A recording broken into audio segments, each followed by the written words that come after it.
Hello, everyone, and welcome back to another episode of Project Purpose Podcast.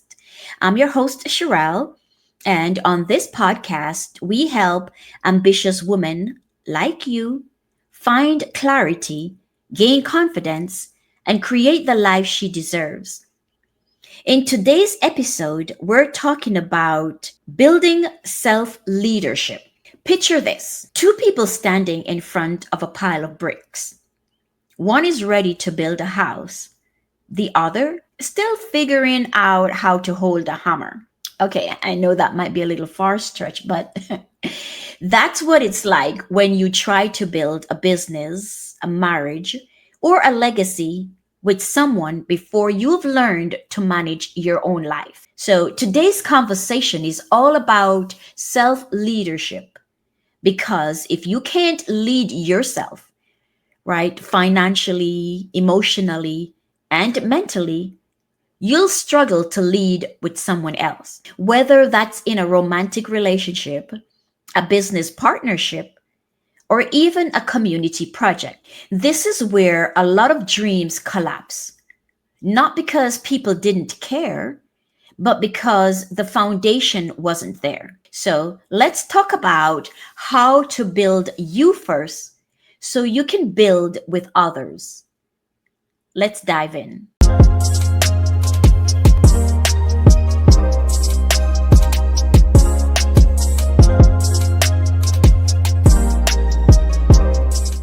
Self leadership is more than just paying your bills on time or remembering to drink your water. It's the ability to set a vision, create habits, manage your emotions, and stay consistent without someone constantly checking in on you. Here's a financial twist. A 2023 Ramsey Solutions study found that 74% of people who describe themselves as financially successful also score high in personal discipline. That's not a coincidence, guys. If you're waiting for a business partner or a spouse to motivate you, you've been already behind. Partnerships are multipliers. They multiply strength, but they also multiply weaknesses. I mean, think of it like this. If you have no financial habits and you link up with someone else who has no financial habits, you don't magically become disciplined. You just double the chaos. So recently, I coached a young entrepreneur who was super talented, creative, brilliant ideas, but he kept missing deadlines, avoiding bookkeeping, and spending money as fast as it came in. He partnered with someone hoping he'd keep him accountable, right? But guess what happened? That person was just as disorganized. 6 months later, they weren't speaking, and the business was in debt, and the friendship was gone. What's the lesson? You have to bring stability to the table, not expect it from someone else. Let's talk about the three pillars of leadership. I'm going to break them down for you step by step. So, there's leadership, right? Self leadership. So, these are the three pillars of self leadership. The first pillar is financial leadership. This is all about where you need to know your numbers. This includes your income, your expenses, your debt, and your savings. According to FINRA, only 34% of Americans can answer basic financial literacy questions correctly. That means two-thirds of us are building on shaky ground. This is also in financial leadership where we know for a fact that budgeting is non negotiable. Budgeting is like your financial GPS. So, financial leadership is all about being comfortable with facing your numbers, knowing your numbers, see where you need to make adjustments and make it accordingly.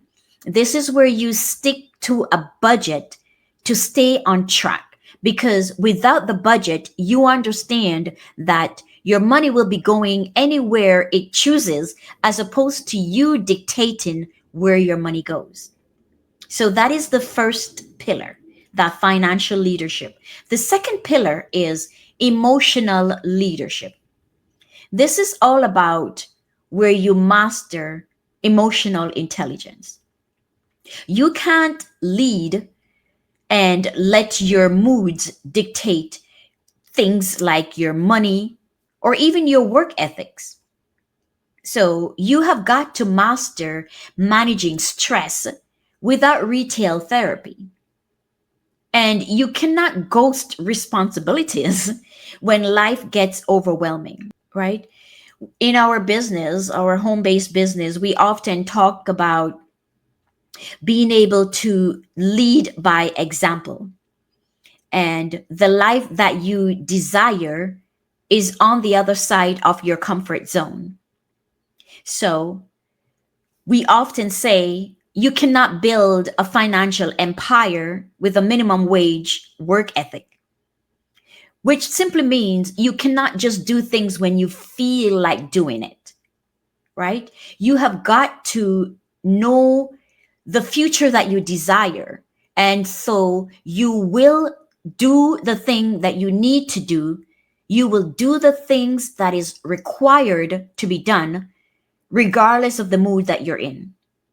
We often also say, long before the emotion that you say it in has left you, you'll continue to do the things. So that is all about emotional leadership. The third pillar is time leadership. How you spend your time determines your future. As simple as that. In other words, if your calendar is chaotic, your results will be too. Time leadership is all about you building a routine that supports your priorities and not just your preferences. I believe to create self leadership, all of these pillars need to be in place. We have to master our money, we have to know our numbers, we have to develop emotional intelligence, control our moods, own our responsibilities, and we have to master our time. We have to build, as I mentioned, routine that supports our priorities.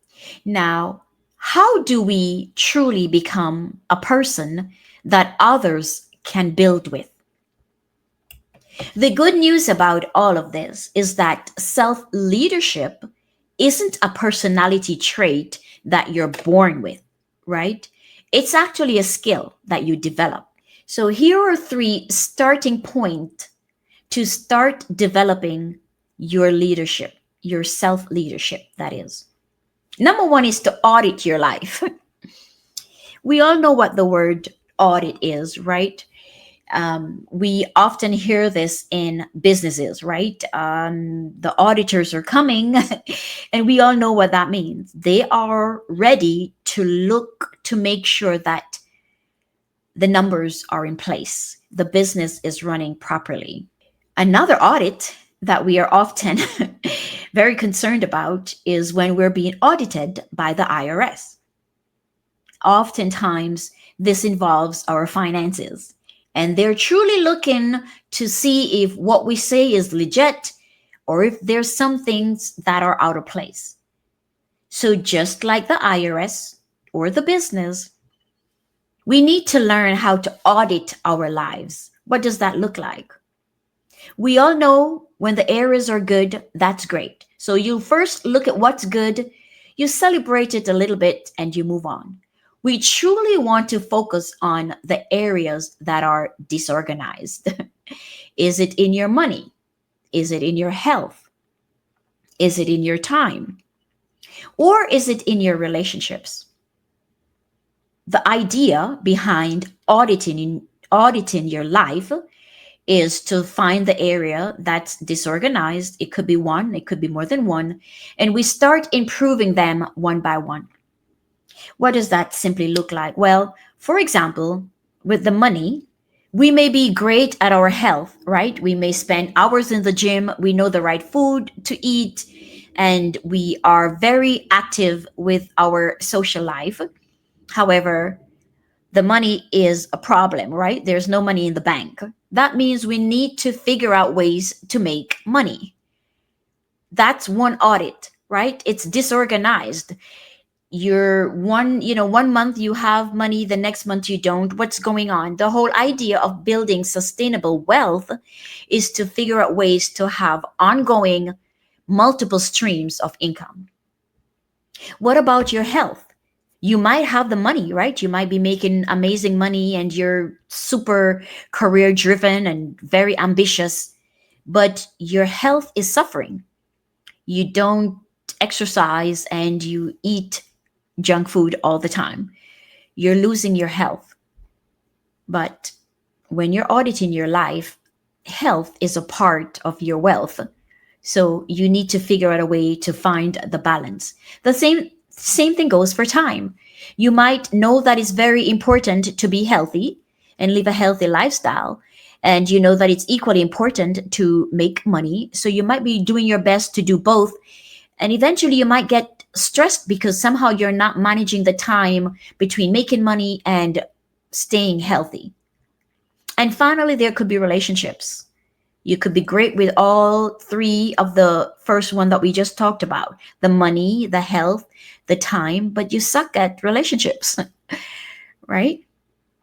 What is the sense in having all the money in the world and being super healthy and being able to have time management? Maybe you are into traveling or just, giving back to your community, but you have no special one to spend it with.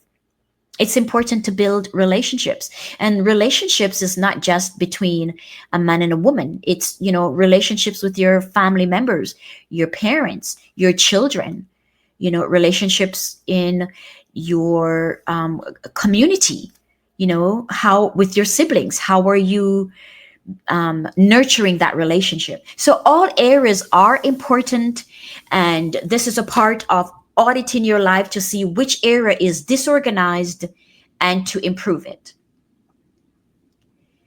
The next starting point that we want to talk about in becoming the person that others can build with is to create non-negotiables. This simply means things that you are doing on a consistent basis, and regardless of what's going on, you choose to continue to do these things, right? Eventually, they become habits, good habits, that is, right? An example could be, again, that you select 3 daily habits that you're committed to doing no matter what. For example, it could be to exercise. We just talked about it. You could decide that every day I exercise no matter what. Every day I read 10 pages of a book no matter what. Every day I track my spending no matter what, right? So those are non-negotiables that you create, daily habits that you form, that you're committed to regardless of the mood you're in, regardless of how the day is going. Those are your non-negotiables. And number 3 in the starting point is to practice money meetings with yourself. I know that might sound a little cuckoo, but in essence, this is you putting it on your calendar, just like you pencil in anything else: meeting with the boss, meeting with a client, your exercise, playing balls with the boys on the weekends, or going shopping with the girls. You should also pencil in on your calendar a financial meeting with myself, right? Money meetings with myself. This often could be like once a week, shouldn't go more than, twice a month, right? So every 2 weeks, but most often I would say once a week. You sit down, you review your budget, You review your goals, you look at your goals, you look at your spending habits again. And in essence, this meeting is with your future self, because how you're living right now, right? How you're budgeting your money, how you're managing your money, how you're setting long term goals is a representation of the future self. It's a representation of what your future life will look like. So this is very important.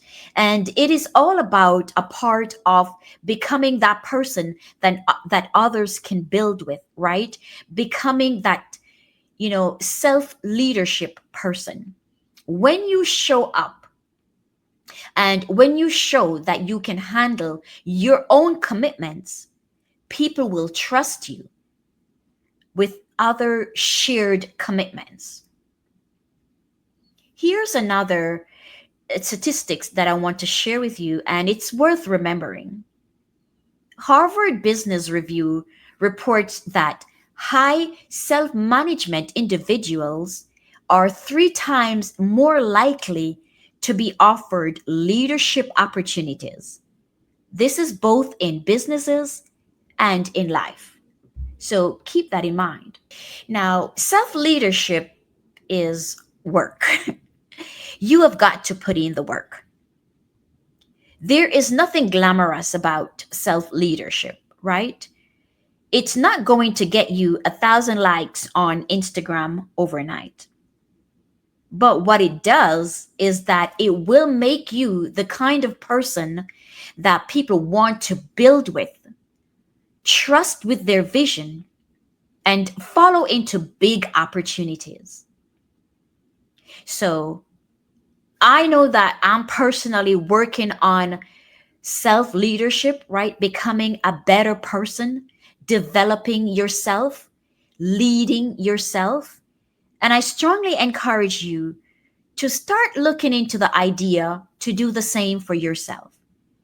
In our next episode, we'll be talking and really tackling a relationship truth bomb, which is how money issues can destroy love faster than infidelity, and what to do about it before it happens. Make sure that you subscribe to the channel so that you will not miss that episode. And be sure to share this one with a friend who needs to continue to, or maybe to start developing self leadership. Remember, build you first, then build with others. That's how you create something that lasts. That is it for this episode, my friend. Until the next episode, bye for now.